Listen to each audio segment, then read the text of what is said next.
Good morning class. आज आप सबों को मैथमेटिक्स 369 चैनल पर स्वागत है।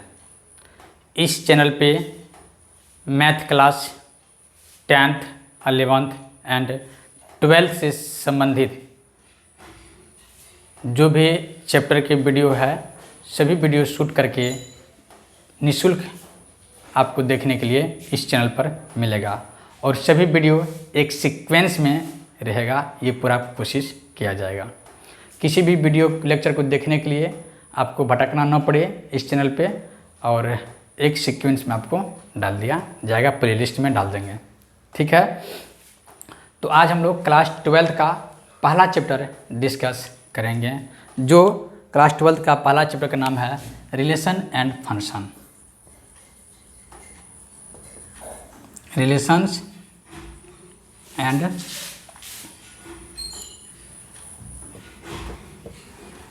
Functions. Relation and function chapter class 12th के चैप्टर को डिस्कस करने से पहले हम रिलेशन से संबंधित जो 11th क्लास में है,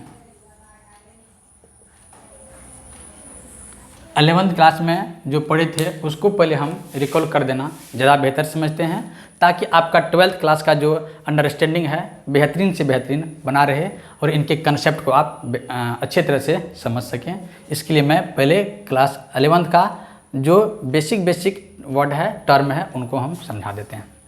तो क्या आज हम लोग क्लास में इस लेक्चर में क्या डिस्कस करेंगे वो मैं एक शॉर्ट नोट यहाँ पर हम लिख देते हैं। क्या डिस्कस करेंगे? सबसे पहले हम डिस्कस करेंगे representation of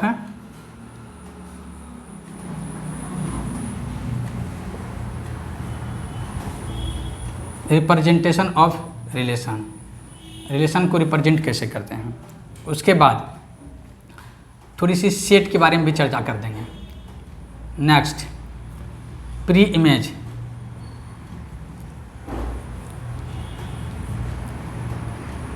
image, domain, range, codomain.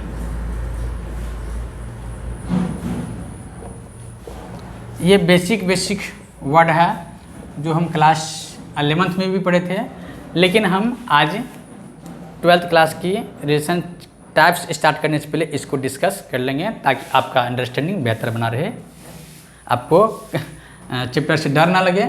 इसलिए मैं इसको पहले डिस्कस कर लूँगा और आज के वीडियो में यही रहेगा। ठीक है बच्चों, चलिए आप इसको नोट करना चाहते हैं तो एक नोट कर लीजिए। इस पर मेरी आज की लेक्चर शुरू होगा।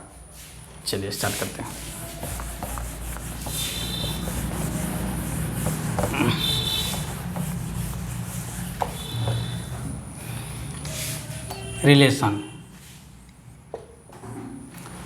रिलेशन जो बच्चों डिफाइन किया जाता है उसके लिए कम से कम 2 सेट चाहिए। 2 सेट के ऊपर रिलेशन हम लोग डिफाइन करते हैं। सबसे जान लीजिए सेट क्या है।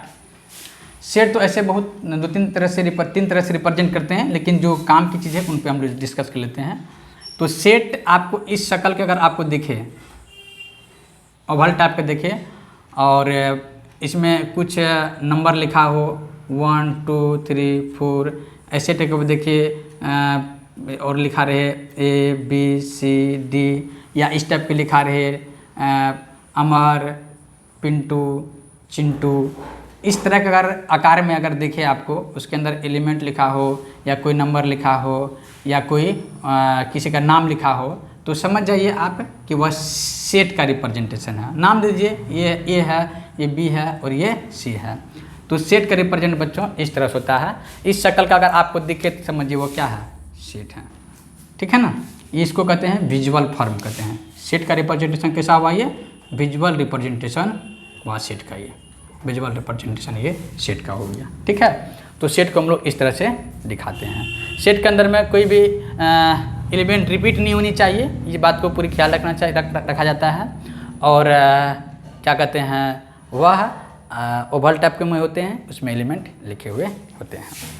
तो ये सभी जो है ये एलिमेंट इसको कहते हैं। जो नंबर लिखा हो या जो लेटर लिखा हुआ हो उसको हम लोग क्या बोलते हैं, एलिमेंट बोलते हैं। तो सेट की आप समझ गए होंगे। चलिए अब हम लोग रिलेशन देखते हैं। तो बताइए, अभी पहले तो आपको बताया कि रिलेशन जो होता है वह दो सेट के ऊपर डिफाइन करते हैं। मान लीजिए कि सेट मेरा एक ए है और एक मान लेते हैं सेट मेरा बी है, ठीक है। इस ए और बी सेट में मान लीजिए कि एलिमेंट इसमें 1 2 3 4 5 है। इसमें मान लेते हैं कि 1 4 9 16 और 20 है, ठीक है। तो सेट ए में मेरा ये एलिमेंट है और सेट बी में मेरा ये एलिमेंट है। तो सेट बी के अंदर में जो एलिमेंट मेरा ये भी हो गया। तो इसको हम लोग ए जो एम के अंदर में जो भी एलिमेंट है उसको हम स्मॉल ए से इंडिकेट करते हैं। तो स्मॉल ए सबको मान लीजिए स्मॉल ए है, तो बिलोंग्स टू कैपिटल ए, और इसके बी है सेट, तो B belongs to capital B. B से मान लीजिए पूरे एलिमेंट को हम रिप्रेजेंट किए और स्मॉल ए से पूरे समझिए एक एलिमेंट को रिप्रेजेंट किए, ठीक है। तो ऐसे होता है। और हमको रिलेशन जो डिफाइन करना होता है उसको एक तीर से दिखाना पड़ता है, एक ऐसे लाइन से दिखाना पड़ता है। दिखा दिए कि हम सेट ए से सेट बी में रिलेशन डिफाइन किए हैं। हो सकता है कि आप ऐसे भी रिलेशन डिफाइन कर सकते हैं, कोई बात नहीं है। तो ए से बी में जो रिलेशन डिफाइन किए इसको मान लेते हैं हम आर, और बी से ए में किए तो इसको मान लेते हैं हम कौन सी है, ये आर है, तो वहाँ पर R1 मान लेते हैं, ठीक है। तो इस रिप्रेजेंटेशन को जो मैथमेटिकल टूल्स में लिखा जाता है बच्चों, इस तरह से लिखा जाता है। ये मेरा आर रिलेशन है तो लिख देते हैं आर एक मेरा रिलेशन है ना। सच दैट इसको बोलते हैं सच दैट। ये दो बिंदु अगर आपको देखे इसको सच दैट पढ़िएगा, और सच दैट को ऐसे भी लिखा जाता है, एक लाइन दे दिए वो भी सच दैट ही हुआ। लेकिन किताब में मैक्सिमम इस दो बिंदु का प्रयोग किया गया है, तो हम लोग भी इसी का प्रयोग करेंगे। और किसी किसी किताब में ऐसा भी रिप्रेजेंटेशन होता है, सच दैट को ऐसे भी सच दैट पढ़ते हैं, ठीक है। तो कोई बात नहीं। तो आर सच दैट, अब देखिए आर है यहाँ पर रिलेशन, ये किससे किस में किया गया, सेट ए से सेट बी में किया है, लिखेंगे set A tense to B. R एक रिलेशन है जो डिफाइन ए से बी में किया गया है। अगर आप इसको लिखिएगा, इसको भी कैसे लिखिएगा, R1 सच दैट, अब बी से ए में तो बी टू ए हो गया। इस तरह के अगर इससे इसमें हुआ तो पहले बी के लिखें तब इधर ए लिखें, ए से बी में हुआ तो पहले ए के लिखें तब बी में लिखें। मतलब जिससे जो पहले जिससे जिसमें होगा उसको पहले लिखेंगे, उसको बाद में लिखेंगे। बात समझ में आ गया होगा आपको, ठीक है। चलिए, तो ये मेरा सेट का क्या हो गया, रिप्रेजेंटेशन हो गया, है ना। सॉरी, रिलेशन का मेरा क्या हो गया, ये रिप्रेजेंटेशन हो गया। अब ध्यान दीजिए कि अभी तो यहाँ पर खाली रिप्रेजेंटेशन हुआ, ठीक है ना। इस सेट का मेरा केवल रिलेशन का क्या हुआ, रिप्रेजेंटेशन हुआ। अब रिलेशन जो ए से बी के बीच में हम बनाए हैं, किस टाइप का रिलेशन बनाए हैं, कैसा रिलेशन बनाए हैं, उस रिलेशन को हम लोग यूँ लिखते हैं। देखिए रिलेशन आर जो है वो कैसे है, तो बताए कि A comma B such that A belongs to capital A, small B belongs to capital B, and A square equal to B, है ना। ऐसा लिख दिया हम। देखिए आर एक रिलेशन है जो सेट ए से सेट बी में डिफाइन किया गया है, ठीक है। और ऐसा रिलेशन है कि ए स्मॉल ए कैपिटल ए में है, स्मॉल बी कैपिटल बी में है, और ए स्क्वायर जो है वह बी के बराबर है। ये इंपॉर्टेंट है, याद रखिए। रिलेशन यही है, मेन रिलेशन। ए स्क्वायर बी के एलिमेंट के बराबर है, ए स्क्वायर बी के एलिमेंट के बराबर है। तो कैसे कैसे निकालेंगे इसको, ए स्क्वायर बी के, ए का स्क्वायर 1 का स्क्वायर कीजिए कितना होगा 1, 2 का स्क्वायर कीजिए कितना कीजिएगा 4, 3 का स्क्वायर 9, 4 का स्क्वायर 16, 5 का स्क्वायर कितना होता है 25। यहाँ पर तो 20 है, मैच नहीं किया तो उसको छोड़ देंगे।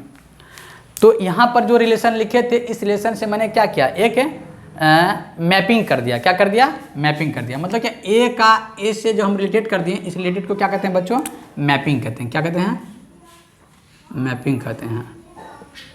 तो मैपिंग आपको समझ में आ गया, मैपिंग किसे कहते हैं। ए से ए के बीच में जो रिलेशन है उसको क्या कहते हैं, मैपिंग। 2 से 4 के बीच में रिलेशन को मैपिंग हुआ है, 2 से 4 के बीच, 3 से 9 के बीच मैपिंग हुआ, 4 से 16 के बीच मैपिंग कर दिया गया है। तो ए स्क्वायर बी ये हम निकाल दिए। अब चलिए, अब इसमें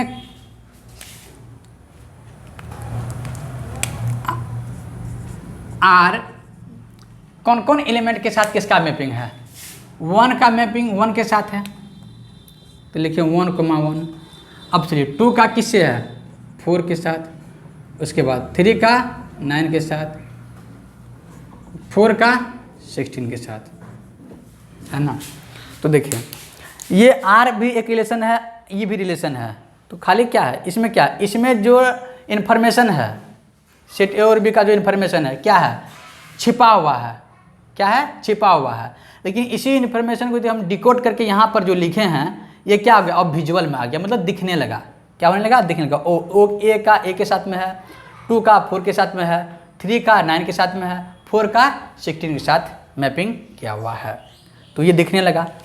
तो ऐसे रिप्रेजेंटेशन यदि आपको मिले ए कॉमा बी सच दैट, ऐसा रिप्रेजेंटेशन अगर आपको मिले तो उसको समझिए सेट बिल्डर फॉर्म।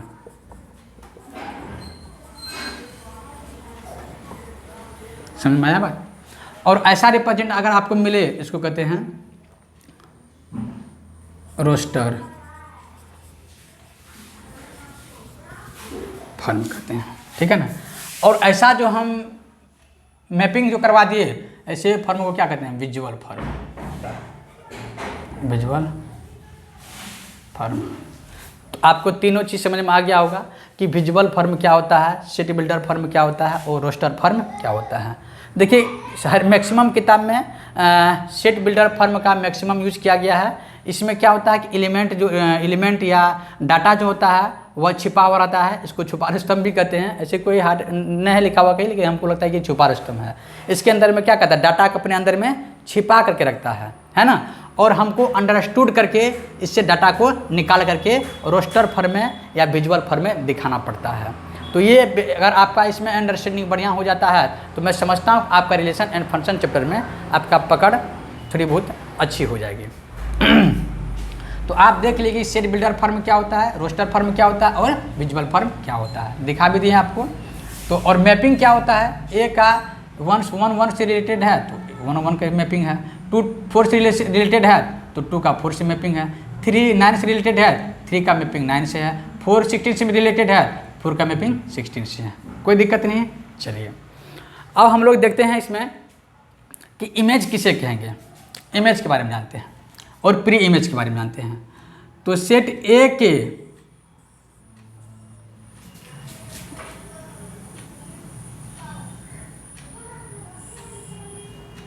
वो सभी एलिमेंट जिसका मैपिंग बी के एलिमेंट से होया हुआ है, सेट ए के वो सभी एलिमेंट जिसका मैपिंग बी के एलिमेंट से हो चुका है उसको हम कहेंगे प्री इमेज।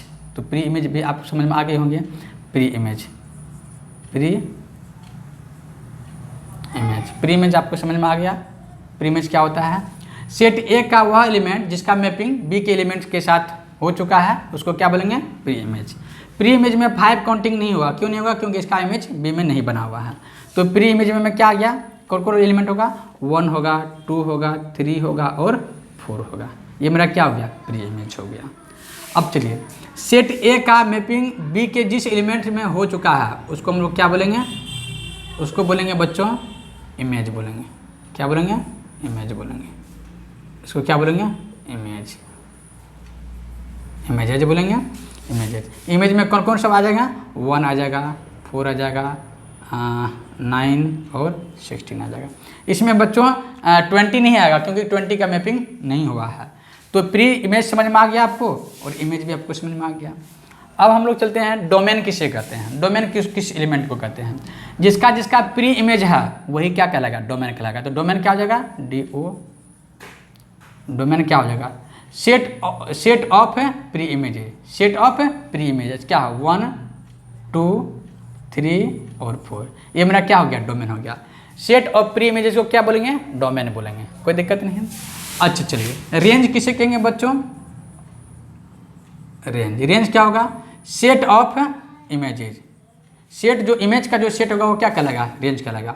1 होगा, 4 होगा, 9 होगा, 16 होगा, है ना। ये मेरा क्या हो गया, रेंज हो गया। याद रखिए रेंज में 20 काउंटिंग नहीं किया जाएगा, डोमेन में 5 काउंटिंग नहीं किया जाएगा। क्यों नहीं किया जाएगा, क्योंकि इसका कोई मैपिंग नहीं होगा। जिसका मैपिंग होगा उसी का क्या कहलाएगा, रेंज होगा वही, और वही प्री इमेज और डोमेन होगा, कोई परेशानी नहीं है। अब चलिए को डोमेन बच्चों किसे कहते हैं, कोडोमेन जो है सेट बी के एलिमेंट को, सेट बी के सभी एलिमेंट को क्या कहते हैं? कोडोमेन। इसको मान लीजिए आप कोडोमेन है, ये क्या है? कोडोमेन।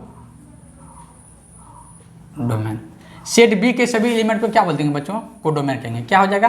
1, 4, 9, 16 और 20, ये मेरा क्या हो गया? कोडोमेन हो गया। तो क्या समझे कोडोमेन क्या होता है? सेट बी के सभी एलिमेंट को क्या कहते हैं? कोडोमेन कहते हैं। जिसका मैपिंग हो वो भी कोडोमेन होगा, जिसका मैपिंग नहीं हो वो भी कोडोमेन कहलाएगा। तो कोडोमेन आपको बात समझ में आ गई होगी। कोडोमेन क्या होता है, रेंज क्या होता है, इमेज क्या होता है, डोमेन क्या होता है, प्री इमेज क्या होता है, ये भी समझ में आपको आ गया होगा, मैं उम्मीद करता हूँ।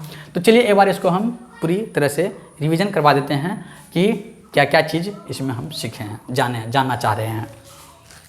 सबसे पहले बच्चों सेट का जो रिप्रेजेंटेशन होता है यूँ होता है, और इसके बीच में रिलेशन कैसा है उसको रोस्टर सेट बिल्डर फॉर्म लिखते हैं, और उसके बाद रोस्टर फॉर्म लिखते हैं, और उसको विजुअल फॉर्म में भी लिखते हैं। ठीक है, अब चलिए उसके बाद प्री इमेज क्या होता है? प्री इमेज सेट ए का जो एलिमेंट होता है जिसका मैपिंग बी के एलिमेंट के साथ होता है उसको क्या कहते हैं? प्री इमेज कहते हैं। और जिसका एलिमेंट बी का एलिमेंट अगर ए के एलिमेंट के साथ मैपिंग है तो उसको क्या कहते हैं? इमेजेज कहते हैं। इसमें 20 नहीं आएगा क्योंकि इसका मैपिंग नहीं हुआ है, 5 नहीं आएगा क्योंकि इसका मैपिंग नहीं हुआ है। तो डोमेन क्या होता है? प्री इमेज के सेट को क्या कहते हैं? डोमेन कहते हैं। और क्या कहते हैं? रेंज किसे कहते हैं? इमेज के सेट को क्या कहते हैं? रेंज कहते हैं। रेंज लिख दिया मैंने। उसके बाद कोडोमेन क्या होता है? सेट बी के सभी एलिमेंट को क्या कहते हैं बच्चों? कोडोमेन कहते हैं। इसमें दिमाग, कोडोमेन में दिमाग ही नहीं लगाना है। सेट बी के सभी एलिमेंट को क्या कहते हैं? कोडोमेन कहते हैं। लेकिन डोमेन में ऐसा मत कीजिएगा कि सेट ए के सभी एलिमेंट को, जिसका प्री इमेज होगा ना वही क्या होगा? डोमेन होगा, है ना। चलिए आपको बात समझ में आ गया होगा कि डोमेन क्या है, कोडोमेन क्या है, सेट क्या होता है, उसका रिप्रेजेंटेशन कैसे करते हैं। एक चीज़ आपको हम बता देते हैं, कोडोमेन और आपको, अगर आप कोडोमेन को अगर देखिएगा और आप रेंज को देखिएगा तो आपको एक खास बात मिलेगी कि कोडोमेन और रेंज एक ही सेट में होता है। तो बी सेट में ही क्या है? रेंज भी है। और बी सेट में क्या है? बी सेट को तो कोडोमेन कहते हैं, लेकिन बी सेट में क्या है? रेंज भी है, नहीं है। तो हम लिख सकते हैं कि कोडोमेन जो है, कोडोमेन नहीं, रेंज लिखिए। Range is subset of, subset और इक्वल कोडोमेन। कोडोमेन नहीं हुआ, क्यों? क्योंकि देखिए सेट बी में सभी एलिमेंट आएगा। मैक्सिमम क्या हो सकता है? सबके साथ मैचिंग हो सकता है? नहीं हो सकता। सबके साथ मैचिंग हो सकता है, मैक्सिमम यही तो हो सकता है ना। और सबके साथ मैपिंग हो गया तो इमेज भी हो जाएगा, 20 आ जाएगा इसमें। तो कोडोमेन तो 20 होगा, कोडोमेन तो इसमें सब एवे करेगा। तो या तो रेंज कोडोमेन के बराबर होगा या तो उससे छोटा होगा, है ना, या तो उससे कम एलिमेंट होगा। तो रेंज क्या है? वह कोडोमेन का ही एक क्या है? मेंबर है ना। कोडोमेन का ही क्या है? एक मेंबर। तो हम इसको यूँ लिखते हैं, range is subset of codomain, और इक्वल भी होता है। चलिए तो ये भी आपको समझ में आ गया।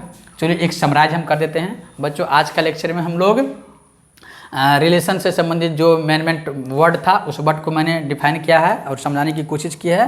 अगर आपको किसी तरह की कोई और समस्या हो, क्वेश्चन हो, अगर कोई बात अगर आपको समझ में नहीं आई तो हमारे वीडियो के कमेंट सेक्शन में अगर आकर के आप लिख सकते हैं। मैं उनकी पूरी कोशिश करूँगा उसका क्वेरी करने का।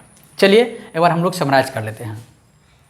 इस रिलेशन एंड फंक्शन में हम पहले क्या कहते हैं? रिप्रेजेंटेशन सीखे, और क्या रिलेशन है वो देखे, और इसको डिकोड करने भी सीखे, और विजुअल फॉर्म हम यहाँ पर देख चुके हैं। ठीक है ना, विजुअल फॉर्म को भी देखें। और उसके बाद रिलेशन कैसे डिफाइन किया जाता है वो भी बताएं। ए से बी में किए हैं तो ए से बी की तरफ किए हैं, और A 1 से मिला हुआ है, 2 4 से, 3 9 से, 4 16 से, इसको मैपिंग कहते हैं। और जिसका मैपिंग होता है ए सेट में उसको प्री इमेज कहते हैं, जिसका मैपिंग बी सेट में होता है उसको इमेज कहते हैं। और प्री इमेज के सेट को क्या कहते हैं? प्री इमेज के सेट को क्या कहते हैं? डोमेन कहते हैं। और इमेज के सेट के क्या कहते हैं? रेंज कहते हैं, है ना। और क्या कहते हैं? सेट ए को क्या कहते हैं हम लोग? कोडोमेन कहते हैं, है ना। और इस तरह से हम लोग ये चीज़ सीख चुके हैं। थैंक यू बच्चों। आज मैंने इस चीज़ को हम डिस्कस किए हैं। अगर आपको समझ में आया है तो वीडियो को लाइक करें एंड सब्सक्राइब करना ना भूलें। Have a nice day.